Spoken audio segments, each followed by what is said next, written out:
Bound for Glory on pay-per-view is up 13.3% from Slammiversary at the same point in time with 5,800 buys. So we're talking 3 weeks out. So including streaming, this should be around 20,000 buys, which is very good by TNA standards. I think Bound for Glory is going to hit 30,000. I do. Might not hit some of the early projections like 33,000, but I think it's going to beat Slammiversary easily, clearly because every week Dave's doing the count. It's higher than Slammiversary. Its trajectory is higher than Slammiversary each week at the count. So if that continues, Slammiversary, the final estimation was right around 26,000. I'm thinking that Bound for Glory does about 30,000, and this would be the first time in a long time that Bound for Glory did better business than Slammiversary. This would be the first time where Bound for Glory was legitimately the biggest pay-per-view of the year for the company. Now, it's not like Hard to Kill was, but you factor in the ticket sales, because I think the gate for Bound for Glory was better than the gate for Slammiversary. Obviously, you got the Canadian dollar versus the American dollar, but Slammiversary had 3,500 people there. I think a lot of those were comps, and a lot of those were very cheap. And you had a lot of indie talent out there slinging tickets for cheap, and so. But they were able to get a lot of people in there, and I think that's a big deal for TNA. This one, now I'm sure they did have some comps, but for the most part, those tickets were bought, and those tickets were not cheap, especially the floor seats. Floor seats were not cheap for that show. General admission was cheap, but floor seat was not. So Bound for Glory was definitely the biggest gate that they had all year, and the biggest American show as far as ticket sales go. Beating the Victory Road show in September. So, and then you factor in 30,000 buys on pay-per-view, that is a big win. Now, All Out is just over 100,000, right? AEW All Out is just over at the 100,000, and Wrestle Dream is a little bit more than All Out. And if you just, doing some math there, factoring in AEW's budget versus TNA budget, I think that TNA Bound for Glory is far more favorable to them than the pay-per-views that AEW, like All Out and Wrestle Dream. Now, All In was bigger than both of those, but if you're just looking at those two pay-per-views, like TNA did very good comparable to what their budget is. You know what I mean? Like TNA has like maybe a 20th of the budget of AEW now, like per show, as far as like promotional and then what they're paying the talent and production costs and things like that. I would say Bound for Glory, it might have even been profitable for the company, which is huge, right? Now these are just estimations, so I don't want to like put, set in stone. People have challenged Dave on his estimations for pay-per-views. So maybe it's not as big as he's saying it is, but it's still pretty big pay-per-view for them. Billy says Bound for Glory was the biggest gate. Tickets were much more expensive. Yeah, they were. And Billy was there. And I would say a lot of those people, like I know the TV tapings at the Wayne State in Detroit, the TV tapings had way more comps because, that's typically how it goes on the night after. Like you have the pay-per-view, and then the next night it's like half of what it was the pay-per-view. And a lot of those people were just getting in for free. But the pay-per-view itself, I think, did really, really good business. And TNA has said that it's their biggest gate of the year. Now, will TNA Genesis surpass that? I don't know. I hope so. Let me see. Wrestling Covers gave me a shout out.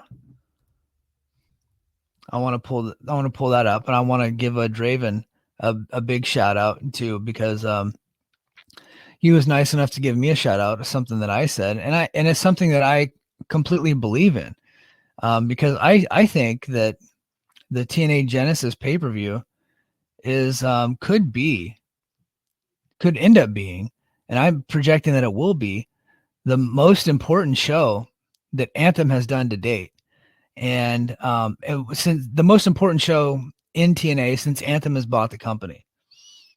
I really believe that, and I think it will actually end up being surpassed in importance by the live episode of TNA Impact. So here's the post from Draven. It says tickets for Genesis and TNA Impact Live are officially on sale. He said, like Mike Gilbert said, and it's something I agree with, these may be two very important shows for TNA in the new year since Anthem took over. Genesis will be the largest venue they've booked in a long time, and this is the first time they're going live in about 8 years. The success of both shows will hopefully have them take more risks throughout the year, and I think that's the point. I'm pulling for them as always, so as Nick Nemeth says, TNA LFG. Yeah, so I completely agree with that, and he agrees with me, and it's something that I said, and I truly believe. I think TNA Genesis is going to be the most important show in Anthem history, and then it'll actually be surpassed a few days later by TNA Impact in San Antonio, the live episode of Impact, the first live episode of Impact with live wrestling. They did do a live show from LA like a year or two ago, but that was just like Tom Hannafin in the studio pitching to videos of different matches that they had recorded. I think Josh versus Kento, which was very good, was on that, but it had been recorded like 6 months prior or something like that. So, and why do I say that? Well, I think not only this will be a barometer of what they're capable of doing in 2025, right? So they're inching closer to taking bigger and bigger risks, and this is the biggest risk that they've taken. It's the biggest venue. Now they have booked other big venues. Don't get me wrong. Like they have booked other venues that can hold a lot of people. They probably hold it right around 7,000 people, but they've set it up in a way like the one in White Plains, New York, that's a pretty big venue, but they only set it up for like 1,000 people. Right. And so, and you can do that for the Curtis Culwell Center in Dallas. And I think that's what New Japan and I think Ring of Honor have done. Is they set it up for 1,000 to 2,000 people. That way it doesn't look too bad on TV. But I think they're opening this place up, probably not to the 7, but I think they're opening it up to like 2,500 to 3,000 people. And they're gonna work like hell to fill the place up. And if they get over 2,000, like Ring of Honor for Final Battle at 1,800 people last year. I think 2,000 should be the goal for TNA. To beat that Ring of Honor Final Battle number. If they beat that number, that's huge. That's a big deal, right? Because Ring of Honor had AEW promotional backing. Don't think of Ring of Honor as Ring of Honor. That was very much an AEW show. AEW stars were all over the show. Okay. And really, like AEW, like AEW should. I know they really want to keep Ring of Honor alive, but they should have just made it an AEW pay-per-view, and they would have made money on the deal, and they probably would have had 3,000 to 4,000 people in there. But because they slapped that Ring of Honor logo, like less people want to go. Okay, but it was very much an AEW promoted effort. So I think that, I think that they should shoot for 2,000. So anything over 2,000, I would say, is a big win for them. And if they do that, I could see them booking like big venues like that throughout the year for some of their bigger shows. So I think that's a big reason why it's just so important. It's going to really set the tone for 2025 and in the future. They're taking a big risk here. This is not an old like the White Plains one is a big venue, but that's an old ECW arena. Like this is a like big time like arena that AEW uses very regularly. And so they're going to be compared against what AEW does. So I think that's why it's super important. Then the live episode of Impact is super important because it will prove whether or not they can actually do it again. And if they do it and it's successful, they will likely continue to do that more often. I would like to see them do it once a month going forward. Like to where you have the pay-per-view or the premium live event, like TNA Plus special on Saturday, and then the following Thursday you go live, and then you go and then you do a taping on the Friday night, and you do a taping like a month's worth of tapings, like from a venue nearby, like what they're doing in Texas. Dallas and San Antonio are like, it's been a long time since I lived in San Antonio, but I think it's like 3 or 4 hours apart. So it's just like you just driving down the road. And setting it up like 4 days later, that's a very doable thing, right? Doesn't take much. And so I could see them doing that going forward, like booking a bigger arena for a pay-per-view or for a TNA Plus special, and then 3 hours down the road booking a live Impact and then doing 2-night deal. So I think a once a month live TNA episode would be great. And if this thing is successful, I think they will continue to do it. They only take they're very risk averse, these people, and so which is why it's taken them so long. Like, they own their own network, they can go live whenever they want. They've chosen not to because of the costs and the risks associated with it. But now they're willing to go and do that stuff. So that there's that level of importance. I also think it's important because I think if it's successful, right, and the ticket sales are good for San Antonio, and it looks great on TV. I And if they're truly shopping this show around, now Matt Hardy says that they are, but I've been hearing that for years, so I just don't know how true it is. But if they really are shopping the show around to other networks, and this is successful, I could see other networks wanting it because, like, pro wrestling does very well, right? And even if you really can't do great ad revenue, but it'll keep your ratings up. It'll keep your overall station average up. And that is important. So while you can't sell commercials very well with pro wrestling, the ratings are very good. And that is important too. And I think TNA Impact could be a sustainable and reliable ratings draw for any network that should want them at different levels. Again, like, I think Reels, and I told my buddy this, I think Impact going on Thursday night on Reels with an On Patrol Live rerun as lead-in, or a Best of On Patrol Live lead-in, I think would do very well for the company. And then co-promoting On Patrol Live and TNA Impact, I think would do very well. On Patrol Live beats AEW every week.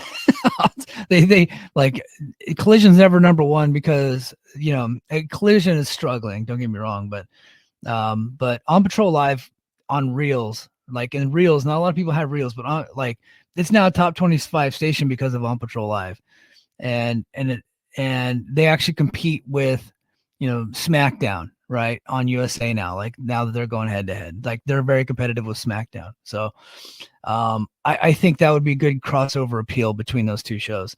And I've advocated for that, but, like, again, my buddy has no power. So, like, he can't book, and the MLW experiment didn't go well, and Reels is now on Peacock, and there is the whole thing now with WWE and TNA being in a relationship. I think they could make that work. To where now you could see, because you can, like, the Reels channel is just on like the Peacock live feed. You can go on to Peacock and you can actually watch, like, Reels, the network, live as it happens, like a linear cable TV channel. It's just on Peacock. So, but there's some other networks that I think that actually could use the programming, and I think it would be pretty successful for them. But, so this could be the impetus for them to get off of Access TV. So we'll see how that works out, man. I am, at one point I was, like, predicting that TNA would be off of Access in 2025, but I don't really feel confident in that this morning, or as of right now. I'm not, like, very confident. I kind of waffle back and forth whether or not I think that that they will do it. And I think if you predict that they won't do it, like, 9 times out of 10 you're going to be true. It's going to be true. You're going to be right. Billy says Genesis first row is $600. Yeah, my buddy Junkyard Akiyama sent me a DM. He's like, these people are crazy, charging $600. And it's like, bro, they're gonna sell them. I'm not kidding. I was like, they're gonna sell them because there's some really hardcore fans out there that even if they can't afford it, they will find a way to afford it. Here's the count as of right now. So tickets have only been on sale for Genesis for, like, I think they went on sale yesterday.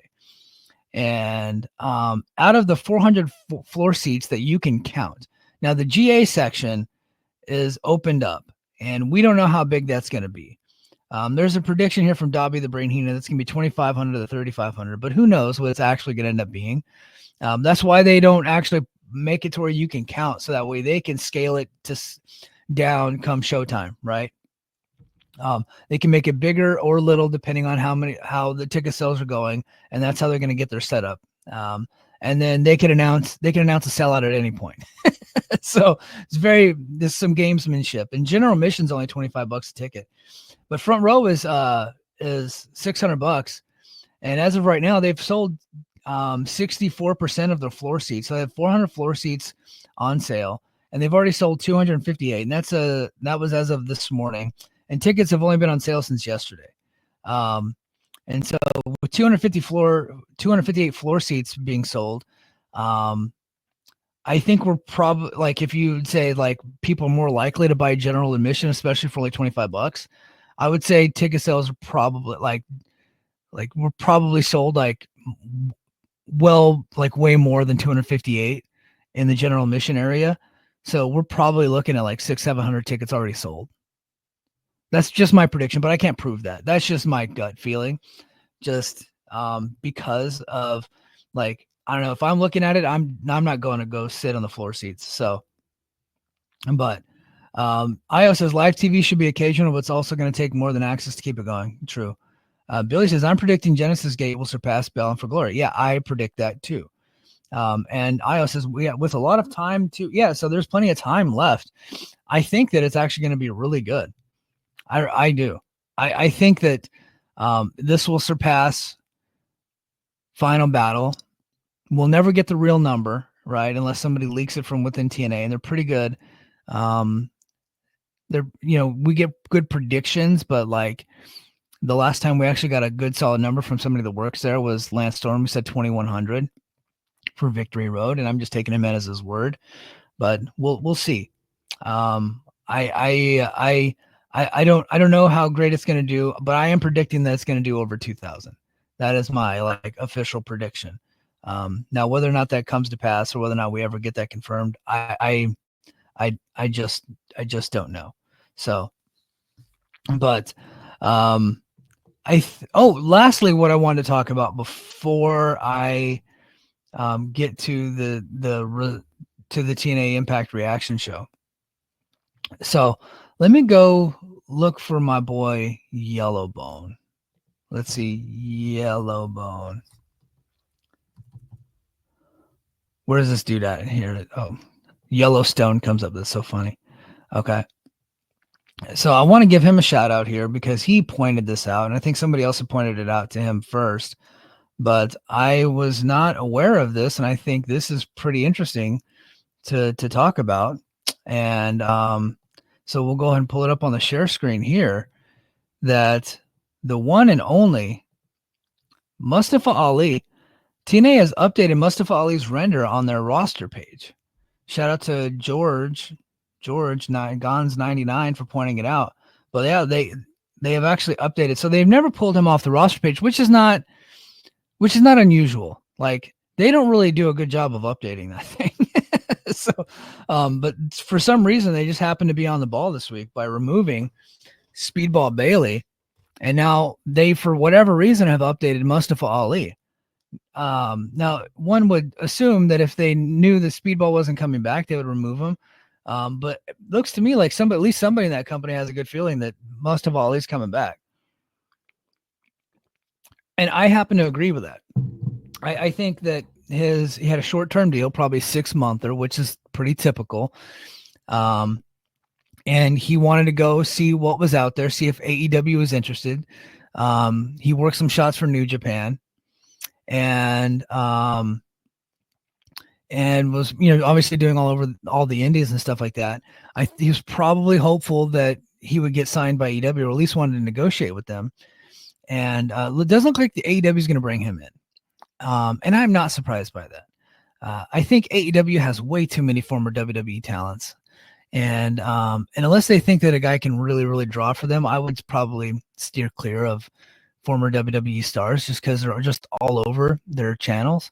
Like, now that they got the Hurt Syndicate on there, it's like, man, it's like they are just overloaded with WWE stars, and it's not really adding to their shows. Like, their business is not getting better, it's getting worse. So, but Mustafa Ali was a great star for TNA. Like, he did a great job.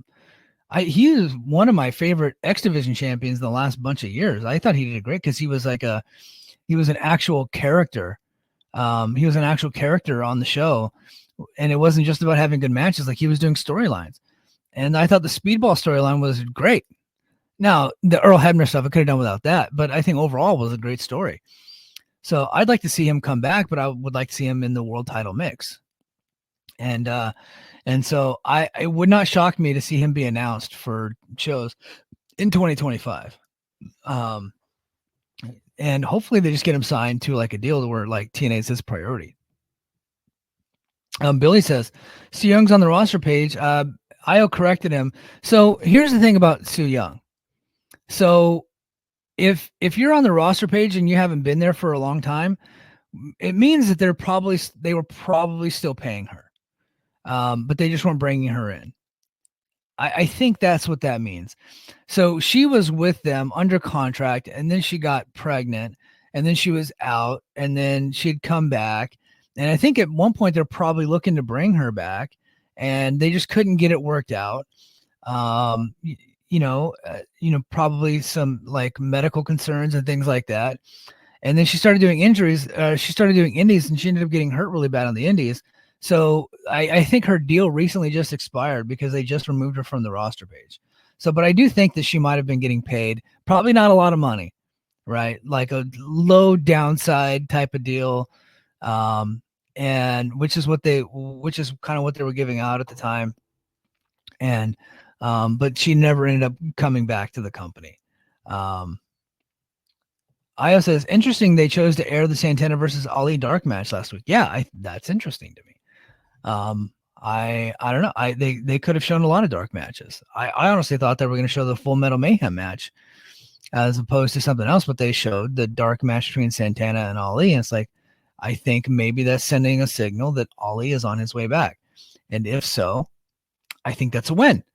We lost Speedball this week. I think we can use Mustafa Ali coming back.